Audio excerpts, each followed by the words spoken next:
Bonjour et bienvenue sur Constante Évolution. Je m'appelle Pierre et je suis ici pour t'aider à te développer personnellement et financièrement dans ce monde de fou. Et aujourd'hui, je vais te donner une stratégie de désendettement efficace.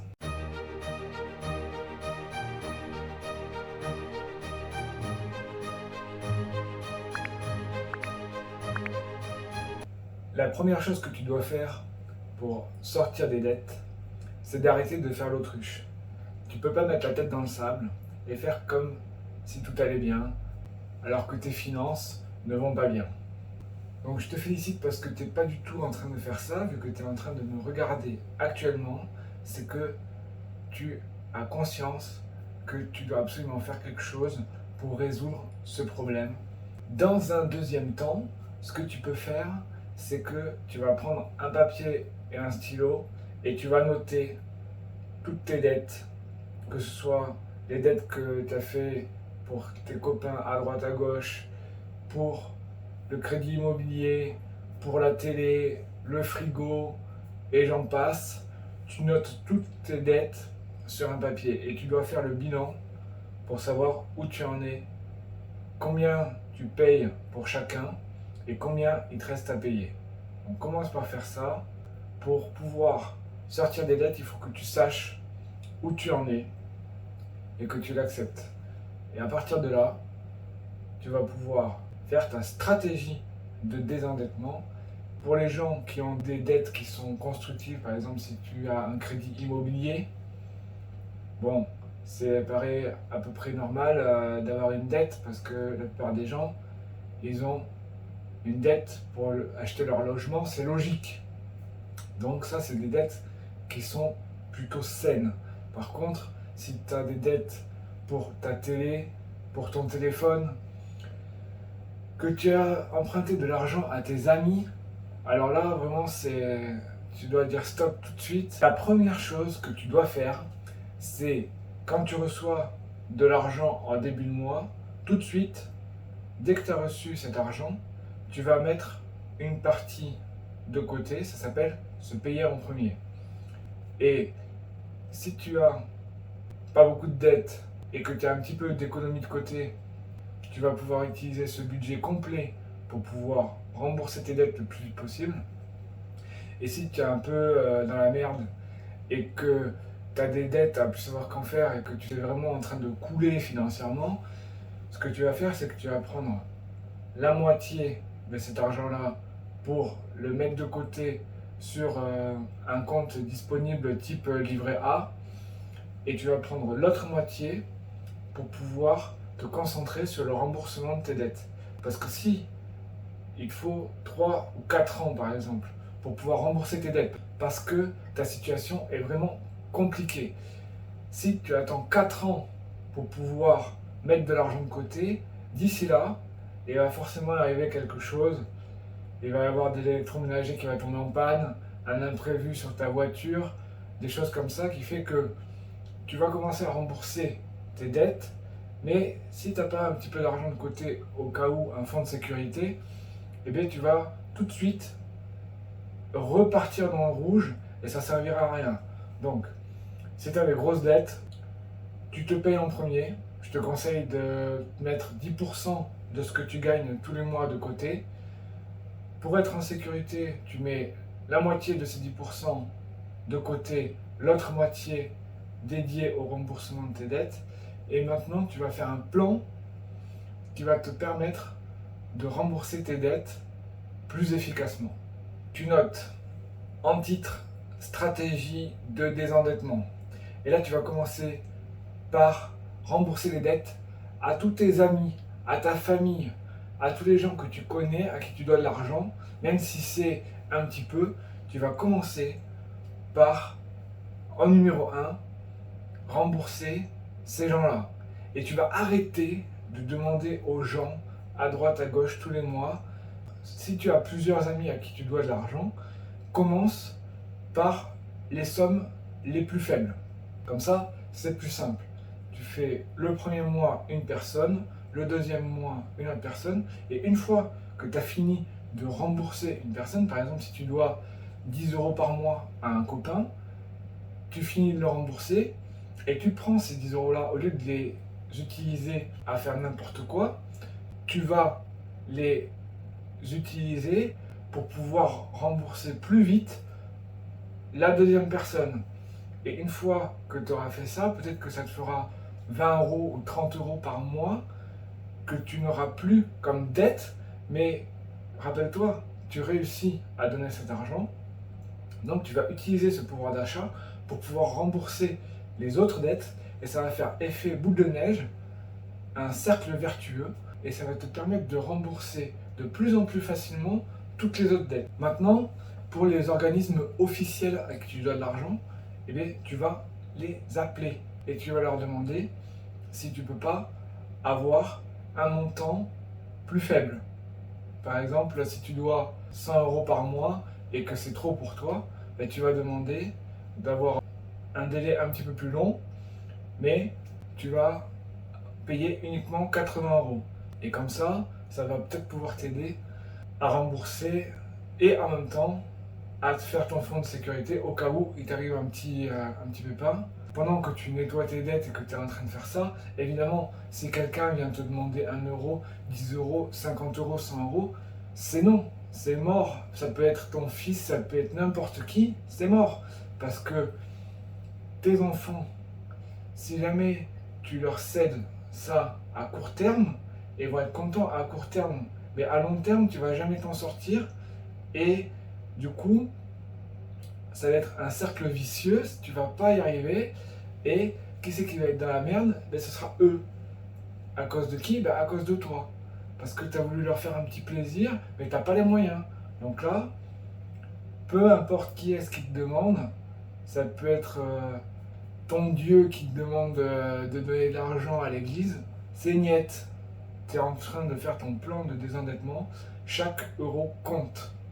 Donc tu dois rester focalisé là-dessus pendant le nombre d'années qu'il faudra, mais à la fin, tu vas te libérer de ces dettes et tu vas te sentir beaucoup mieux, tu vas pouvoir respirer et tu vas avoir tous les gens à qui tu as emprunté de l'argent qui vont voir que tu t'en es sorti, qui vont te respecter.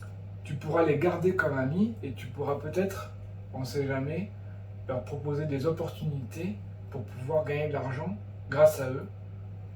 Parce que maintenant, il y a une confiance qui s'est instaurée entre vous. Maintenant, si tu as des dettes avec ta carte bancaire que tu as payé en plusieurs fois, des choses comme ça, il va falloir passer à ces choses-là. Tout ce qui a un intérêt, une assurance, et qui n'est pas un investissement qui prend de la valeur avec le temps comme l'immobilier. L'immobilier, c'est une bonne dette. Donc ça, si tu as ça, tu la mets de côté. Tu la rembourses évidemment tous les mois sans défaut, parce que sinon tu vas avoir des problèmes. Mais c'est pas là où tu vas accélérer les choses, parce que c'est une bonne dette. Là où tu vas accélérer le remboursement, c'est sur une mauvaise dette. Pour les organismes de crédit pour lesquels tu as de l'argent, tu dois faire un classement par ordre de grandeur. Lequel a le plus gros taux d'intérêt, lequel a le taux d'intérêt le plus faible.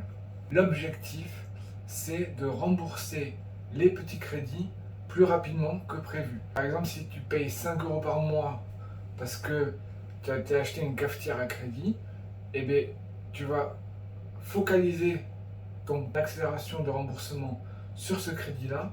Comme ça, au lieu de rembourser en 3 mois, tu vas pouvoir rembourser peut-être en un seul mois et tu vas pouvoir tout de suite avoir 5 euros de plus de pouvoir d'achat parce que tu as éliminé cette dette et tu vas pouvoir la décaler au prochain crédit qui sera légèrement supérieur. Et là, tu vas pouvoir, encore une fois, grâce à ce petit montant-là que tu mettras de côté tous les mois, tu vas accélérer le remboursement de ton second crédit et de cette manière-là, petit à petit, tu vas pouvoir sortir des dettes. Tu peux aller dans mes playlists pour voir comment faire des économies. Ça va peut-être t'aider à augmenter ton pouvoir d'achat et à rembourser tes dettes plus vite. D'autres solutions simples, si tu fumes un paquet par jour, au lieu de fumer 10 cigarettes par jour, tu n'en fumes plus que 8. Et la différence, tu la mets de côté pour rembourser tes crédits. C'est pas grand chose, mais si tu fais ça sur chaque petite dépense. Pareil pour tes cafés, si tu vas au café du coin avec tes potes et que tu prends tous les jours un café au comptoir, tu sais, celui qui est à 1 € là, alors que chez toi tu as le même qui te coûte 20 centimes, bon ben c'est pas compliqué, t'as pas le choix. Il faut savoir ce que tu veux dans la vie, soit tu veux rembourser tes crédits et tu veux être libre, soit tu veux continuer et ce sera de pire en pire, donc tu dois décider de faire les choses, peu importe que ce soit 50 centimes, 1 € toutes les semaines, si tu peux les mettre de côté, tu le fais. Tous tes abonnements que tu as, les factures que tu as en général, vois si tu peux pas les résilier. Tous les Netflix, les Spotify, les trucs comme ça, tout ça c'est des 5 et des 10 € par mois. Tu fais une petite pause là-dessus. Et puis si ça te rapporte 15 € de plus par mois et qu'à la fin de l'année, ça te permet de rembourser un crédit plus rapidement, eh bien ce sera un pas de plus vers ton désendettement. La citation du jour, c'est payez-vous en premier. C'est vraiment le meilleur conseil que je peux te donner. N'attends pas la fin du mois pour pouvoir mettre de l'argent de côté. Parce que, rappelle-toi, tu as plein de dettes. Tu as l'immobilier qui arrive, tu as la banque, tu as les amis, tu as ci, tu as ça. Et toi, tu passes en dernier.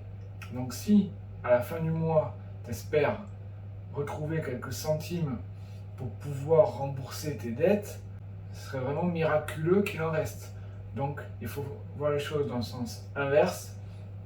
Avant de payer tous tes créanciers, tu commences par te payer toi, d'abord. Je t'ai dit, tu mets la moitié de l'argent que tu mets de côté pour toi sur un livret. Ça s'appelle un fonds de sécurité et ça te permet d'éviter d'être dans la situation où tu es actuellement. Parce que si tu avais fait ça depuis le départ, si tu avais créé un fonds de sécurité et que tu avais 1000 ou 2000 € dessus, mais tu n'aurais pas eu besoin de faire tous ces crédits à la consommation parce que tu aurais le cash qui t'aurait permis de faire ça directement. Et tu ne serais pas dans la situation où tu es maintenant. Donc se payer en premier, c'est une habitude indispensable. Je te conseille d'automatiser cette démarche. Par exemple, le 3 du mois, après que tu aies reçu ta paye, tu vas automatiquement programmer un prélèvement de 10% de ce que tu gagnes tous les mois et tu vas le mettre sur un livret A. Et comme ça, tu n'auras même pas besoin d'y penser. C'est ta sécurité que tu mets en place. Et si jamais tu es tellement dans la galère que tu en es au moment où il y a la Banque de France qui te propose de t'aider pour pouvoir faire en sorte de rembourser tes dettes avec un plan et tout ça, si tu ne l'as pas encore fait, je te conseille vraiment de ne pas le faire parce que là tu serais vraiment marqué au fer rouge pendant toute ta vie comme mauvais payeur et ça va te fermer les portes dans beaucoup de choses. Donc si tu ne l'as pas encore fait, ne le fais pas.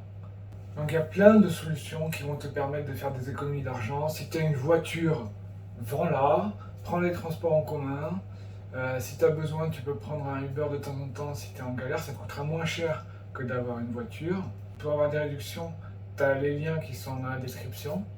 Autre chose, pour ton logement, si tu vis dans un logement qui est grand, déménage dans un endroit plus petit, pas dans un quartier moins bon, juste dans un appartement plus petit. Attention au quartier, il faut que le quartier soit bon. Surtout si tu as des enfants, fais pas l'erreur d'aller dans un quartier minable juste pour rembourser tes dettes, ce serait vraiment con, parce que tes enfants ils paieraient le prix. Moi, je peux te dire que j'ai vécu dans la cité pendant 20 ans, c'est vraiment pas une bonne idée. Ça peut te permettre pendant un certain temps de assainir ta situation et ensuite, si tu veux, une fois que ta situation sera plus saine, tu pourras retourner où tu voudras. En plus de ça, tu n'auras plus de dettes, donc théoriquement, tu pourras investir plus d'argent dans un logement qui sera plus décent. Mais en attendant, il faut faire l'effort, il faut y aller. C'est maintenant ou jamais, parce que si tu ne le fais pas tout de suite, là, maintenant, ça ne marchera pas. Donc je te conseille vraiment d'agir maintenant. Donc, pour résumer, tu te payes en premier, tu dis non à toutes tes demandes d'argent, tu enlèves tous tes abonnements, toutes les dettes que tu as avec tes amis et ta famille, tu les rembourses en priorité, tu contactes tes créanciers, que ce soit la banque ou autre chose, sur lesquels tu dois de l'argent, tu les contactes, tu leur dis voilà, moi je compte bien rembourser mes dettes, je suis en train de faire un plan pour ça, est-ce que vous pouvez m'aider?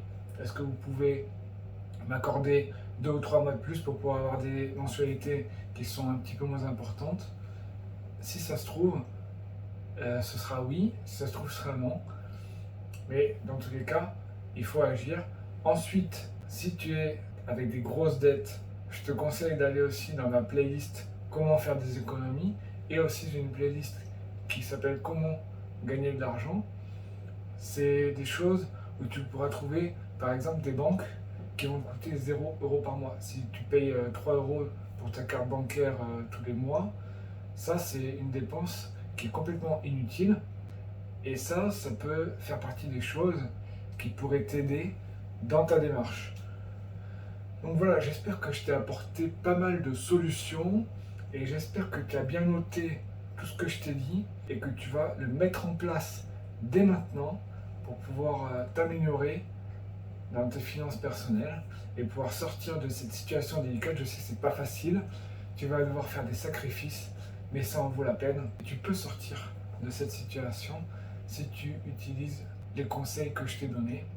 Donc j'espère que ça t'a aidé. Si c'est le cas, mets un like et partage la vidéo à des gens qui en auraient peut-être besoin, parce que ces situations-là, on n'aime pas trop les étaler au public, mais si tu connais des gens qui sont en difficulté et qui ne savent pas comment faire, ben tu peux leur partager cette vidéo et j'espère que je pourrai les aider et qu'ils pourront faire des petites actions comme ça.